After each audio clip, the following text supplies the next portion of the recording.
First of all, I want to say a small disclaimer. What I'm about to talk about was not influenced by anybody, any party. This is my opinion, my words. I don't want anything that I say right now to be misconstrued, okay? This is all me. That's my disclaimer. I never wanted, I don't want my channel to be about this, but for a long time now, for a while, I'm trying to keep quiet and just, go with the flow, watch the ride, because I don't want to have too much to say, first of all. But my name is Kelly, and I'm the executive board member for long-term care in the union that I belong to. Now, every morning, I will make it my duty to make myself a cup of coffee, sit down, and watch question and answer period on CP24 from the Queen's Park, right?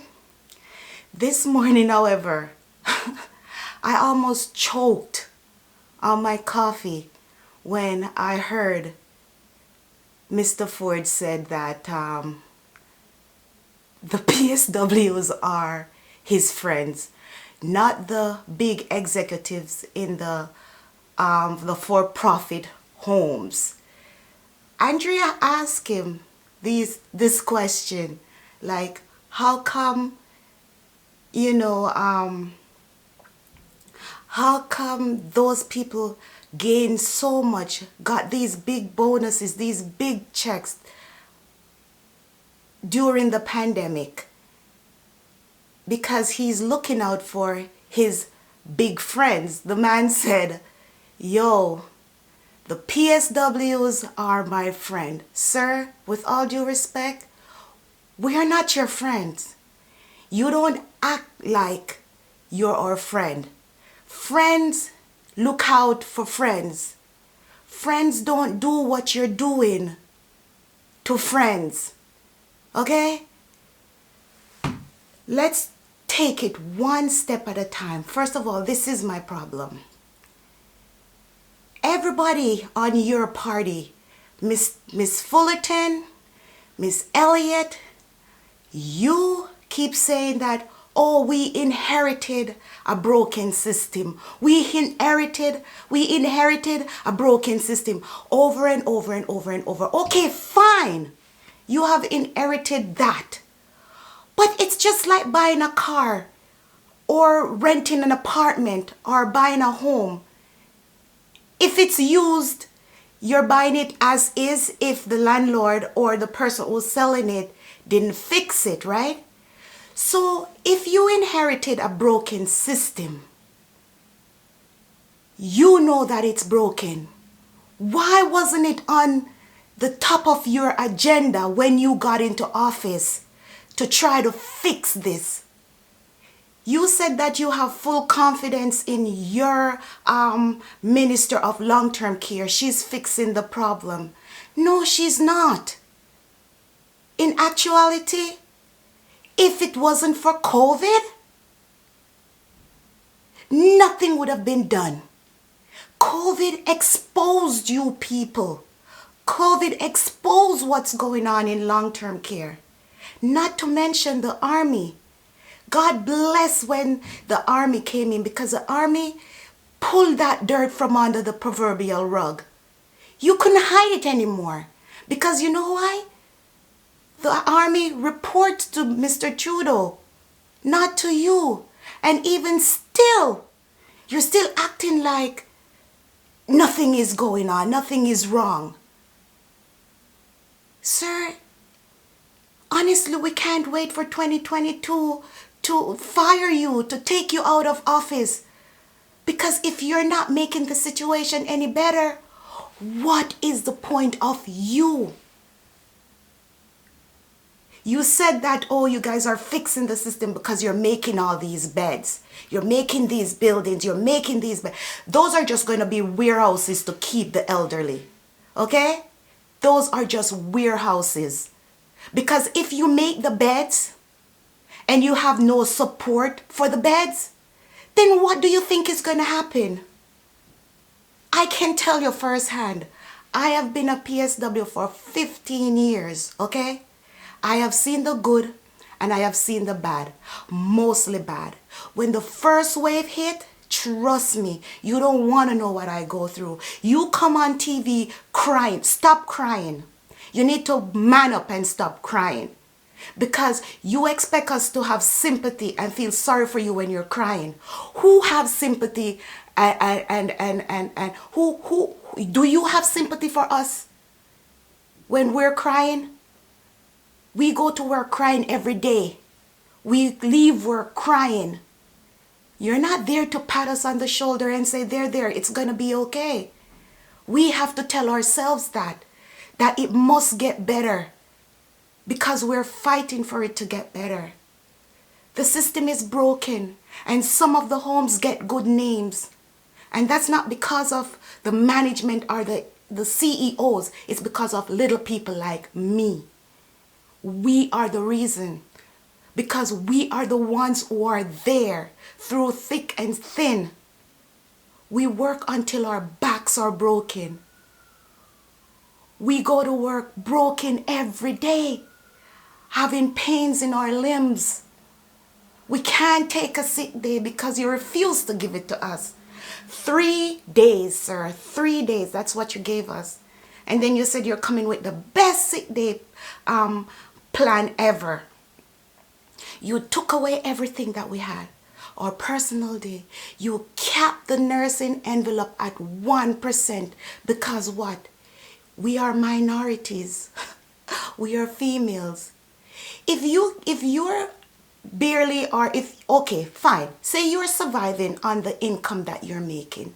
Think about what we are making. What we're making is chicken feed, okay? What we're making, we barely can pay our mortgages or our rent because some of us don't want to live in the gutter.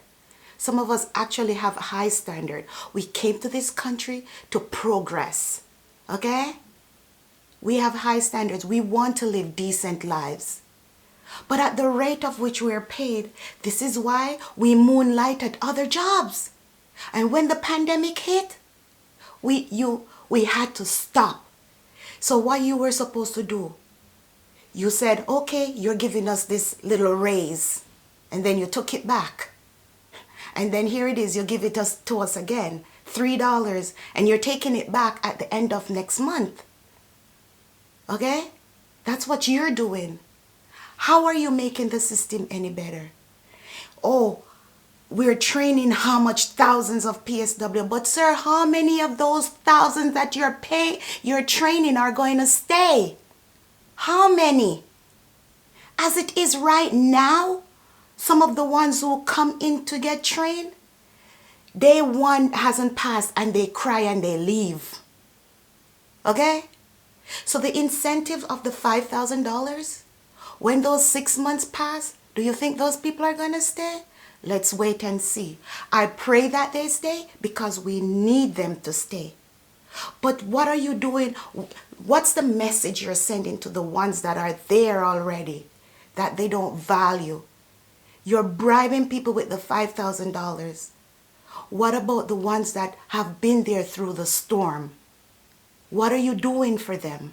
What are you doing for people like me? Nothing.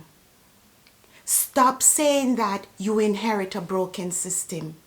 Take accountability. Say, you know what? You're right. We neglected it.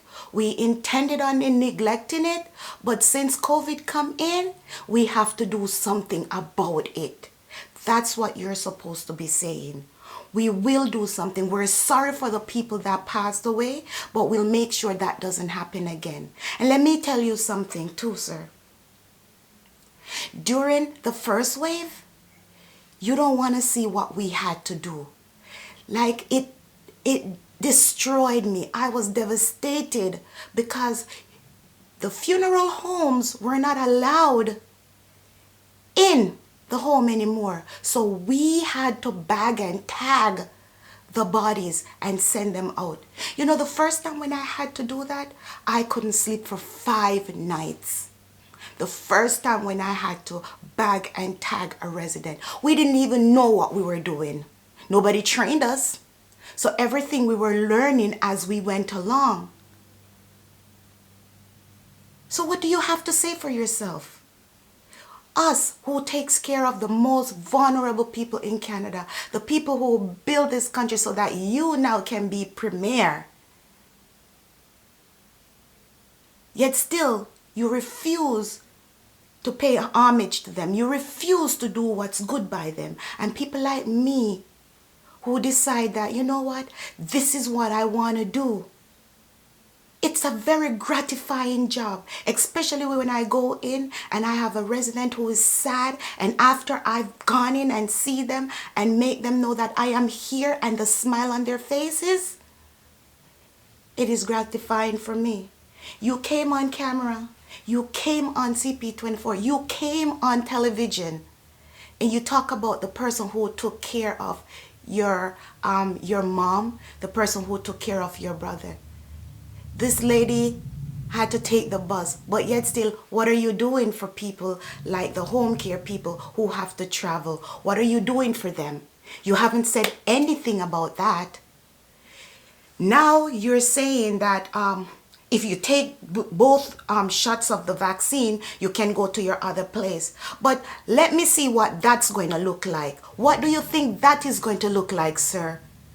If it's all based on honesty, and if you're talking about control, you're saying that if the place that you're going to as your second job has an outbreak, you have to stay there. You're trapping people right now, because if my other part-time is my part-time, I'm going to be trapped at my part-time that can't even pay my bills, put food on my table. What is going to your second job's going to look like? Is that because you want to take back the $3, or because that time is coming and you have no plans on letting that $3 stay? So you need to stop. You need to think, okay? Stop blaming everybody else and start blaming yourself. This morning I heard you saying Mr. Trudeau needs to jump in and caulk and cover the hole in the roof.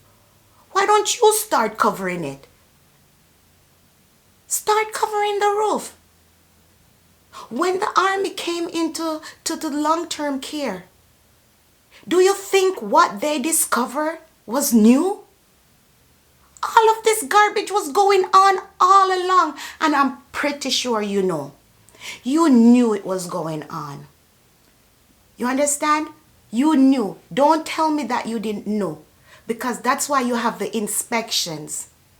And then when we talk, we have a backlash, as in you might be fired, or you shouldn't say anything, keep quiet. How long can we keep quiet for? How long can we suffer for? As much as we suffer, the resident suffers, the family members suffer. And the resident, they are the ones who suffers the most. Because think about not being able to get up and go use the washroom if you want to. At least now you got your legs. And you, Mrs. Fullerton, you can see you're not too far from a bed either, because you're not 16, you're not no green planting. And if you're a doctor for how many years? Why are you so like you have no knowledge of what's going on? Why is it that you seem so like disconnected? You came into politics for what? No, you came into politics to get yours. You came into politics to get your piece of the pie. That's what you came into politics for. Not to make any changes in long-term care. Don't tell me you came into politics to make changes. Because if you did, the minute you sat in that seat, the minute you got into office, you would have made long-term care the top priority on your list, because you know that the system is broken. Don't tell me you're gonna go into a house and you know that the cupboard door is breaking off, and you're just gonna keep using it until it falls off and hit you in the foot. No, because you're buying a house that is used and the cupboard door is broken, that's gonna be one of the first thing on your list of agenda, to fix that cupboard door, because you don't want it to fall off and hurt anybody in your family. But you don't see it that way with long-term care, right? You're just gonna ride it out until your time is ended, then you leave. Fix it. Election is coming up, people. Mr. Ford, Mrs. Fullerton, Miss Elliott, election is coming up. We the people have a voice. We put you people where you are. Start being accountable. Fix long-term care. Every time Andrea Horvath says something to you, Mr. Ford, you guys get offended. Why? It's the truth. Sometimes I want to be on you, Mrs. Fullerton, side, but I cannot. As a female, I would like to be supporting you, but I cannot, because you're not supporting me. What are you guys doing for long-term care? What are you guys doing for long-term care? Nothing. Here it is right now. We're on practically the third wave. Do something. With the first wave, I didn't go to no university like you people did, but I know that wearing a mask would have made a difference, because I know what happened when it's flu season. And this COVID was no secret to anybody, because we saw what happened in China. Why couldn't we adapt and improve on what China has done to control their situation? It didn't have to happen like this in Canada. But you know what? You guys are always trying to save the buck. You, Mr. Ford, said today the buck stops with you. The buck stops at your foot. Stop saving the buck and do something with the buck for long-term care. I'm watching to see what you're going to do. What are you planning? What are your plans where the $3 are concerned? Are you going to take this $3 away? Is that why you're telling people that they can go to their second job? You need to let that $3 stay, because this is what's going to make the difference in this third wave. Okay? People need to stay where they... Sir, if you want some advice, I can give it to you. You know, I'm here free. I can make myself available to you. If you want to know what you can do to change things, if you want to know what you can do to make us become your friend, let me know. I will give you my time for free. I ain't got no problem with that. Stop calling us heroes. Stop calling us your friend. Because friend like you, we don't need enemies. You feel what I'm trying to say, sir? Do something. Stop building these warehouses, these beds that you have no support for. Because as it is, we are working short staff. We don't got vacations. Okay? Because we cannot take vacation, because why? We don't have enough staff. So we have to be working even when we would like a day off. If you want to know the truth, come and work a day with me. Come and shadow me. I call your bluff. Come and work with me for a day.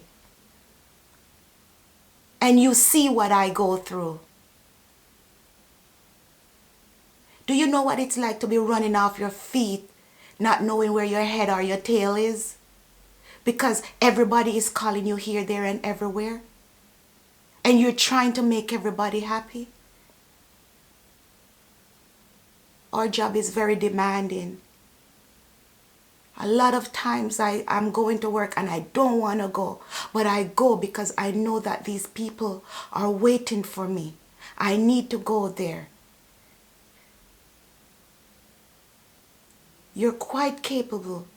You're capable of doing everything personally, as in going to the washroom, taking a shower, all of these things on your own. But think about if you were of sane mind and not body. Think about if your body decided to fail you and you have to lie in that bed and make the conscious decision that, you know what, I have to crap myself right now because there's nobody to put me on the toilet. I need a shower, but I can't get it right now because it's not my shower day. Think about these things. You want to fix long-term care? Come and ask me. Ask the people who know. Don't take it from those people who sit at your table, because you will not know the truth until you actually do bedside care. You have to do bedside care to know. If you want to know the truth, contact me, check me, or I'm sure there are a lot of other PSWs and healthcare providers and first and what you call them, housekeeping, laundry, dietary aid, activation, you name them. It takes all of us to get this thing going. So I know I'm all over the place and everything, but as it comes to my head, I'm going to talk because that's just what I do.